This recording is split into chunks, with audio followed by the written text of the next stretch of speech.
இன்னைக்கு காலைல என் சொன்ன ஒரு சுவாரஸ்யமான ஒரு காலுங்க. ஓகே, பீச் ஸ்டேஷன்ல இருந்து என்னை விசாரணைக்கு வந்து அழைச்சிருக்கிறாங்க. நீங்க நினைக்கிற மாதிரி இந்த கிட்னி அவதூறுலாம் சந்தோஷப்படாதீங்க. அதாவது நான் 2 வாட்டி கமிஷனர் ஆஃபீஸ் வாசப்படி ஏறி 2 வாட்டி கேஸ் கொடுத்துருக்கேன். முதல் கேஸை வந்து கிரிமினல் டிஃபமேஷன், சிவில் கிடையாது, கோர்ட்ல பாத்துக்கோன்னு லிப்ல அமிச்சிட்டாங்க. இப்ப ரீசெண்டா நான் பிரஸ் மீட்லாம் கொடுத்து ஒரு இது கொடுத்திருந்தேன்ல கேஸ், அதுக்கும் வந்து இப்ப வரைக்கும் கூப்பிடலாம் விசாரிக்கல, எந்த ஒரு ஆக்ஷன் எடுத்தாங்களான்னு எனக்கு தெரியல. ஆனா என் கேஸை எடுக்கல, பெண்களுக்கு இவர்களால பாதுகாப்பு இல்லைன்னு வல்கர் வாரியர்ஸோட அனில் போட்டோ போட்டு ஒரு கிராஸ் போட்டு பீச்சில் போர்டு பிடிச்சி நின்றுட்டு இருந்தேன். ஓட் ஃபார் டிஎம்கேன்னு இன்னொரு சைடு போர்டு பிடிச்சி நின்றுட்டு இருந்தேன். அதுக்காக கேஸ் போட்டிருக்கிறாங்க என் மேல.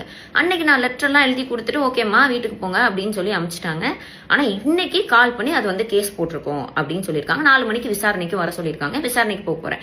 ஆனா இதுல ஹைலைட் என்னன்னா, அலிஷா அப்துல்லா அக்கா வந்து ஒரு கேஸ் கொடுத்தாங்க. அவங்க கேஸ் கொடுத்த மறுநாளே திருச்சி சூர்யா அரெஸ்ட், முந்தா நேத்த முக்தாரனாவும் அரெஸ்ட். ஓகேங்களா, நல்ல பாராட்டத்தக்கக்கூடிய விஷயம். ஒரு பெண்ணு வந்து அழுதுருக்காங்க, அவங்களோட குறைகளை சொல்லியிருக்காங்க, அதுக்கான ஆக்ஷன். எனக்காக ஆக்ஷன் எடுங்கன்னா ஏன் மேல ஆக்ஷன் எடுக்கிறீங்க?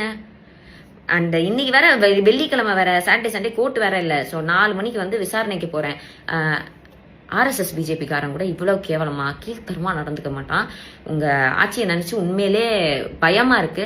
பெண்கள் யாராச்சும் வந்து டிவிக்கு அகேன்ஸ்டா கேஸ் கொடுக்க போறீங்கன்னா முன்னாடியே யோசிச்சுக்கோங்க. நீங்க கொடுக்குற கேஸ்லாம் எடுக்க மாட்டாங்க, உங்க மேல புதுசா ஒரு கேஸா போட்டு அனுப்புவாங்க.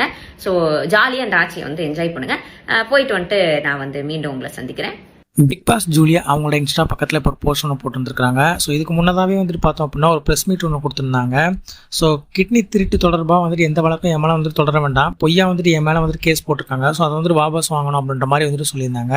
ஸோ அது நிலுவையில் வந்துட்டு இருந்துச்சு அந்த ஒரு கேஸு. அதுக்கப்புறமா வந்துட்டு பார்த்தீங்கன்னா இப்போ தேர்தல் பரப்புரையில் வந்துட்டு ஓட் ஃபார் டிஎம்கே, அனில்ஸ் வந்துட்டு தவிர்த்துருங்க அப்படின்ற மாதிரியான ஒரு போர்டு போட்டு ஒரு பரப்புரையில் வந்துட்டு நின்றுட்டு இருந்தாங்க. ஸோ அது தொடர்பாக வந்துட்டு இப்போ வந்துட்டு கேஸ் போட்டிருக்கா, வந்துட்டு ஃபைலாக இருக்குது அப்படின்ற மாதிரி வந்துட்டு சொல்கிறாங்க. ஸோ மற்ற எல்லாருக்குமே வந்துட்டு பார்த்தீங்கன்னா நீதி வேகமாக வந்துட்டு கிடச்சிருது. பட் எனக்கு வந்துட்டு பார்த்தீங்கன்னா கேஸ் போட போனேன் அப்படின்னா ஏமாலே வந்துட்டு ஒரு கேஸ் போட்டுடுறாங்க அப்படின்ற மாதிரி வந்துட்டு சொல்கிறாங்க. ஸோ பெண்கள் வந்துட்டு இந்த ஒரு ஆட்சியில் வந்துட்டு ஜாக்கிரதையாக வந்துட்டு இருங்க அப்படின்ற மாதிரி வந்துட்டு சொல்லியிருக்காங்க. ஸோ உங்களோட கருத்துக்கள் எதுவாக இருந்தாலும் மறக்காமல் கமெண்ட்டில் சொல்லுங்கள். நெக்ஸ்ட் ஒரு இன்ட்ரெஸ்டிங்கான வீடியோ தெரிஞ்சுக்கலாம். சப்ஸ்கிரைப் பண்ணிக்கோங்க.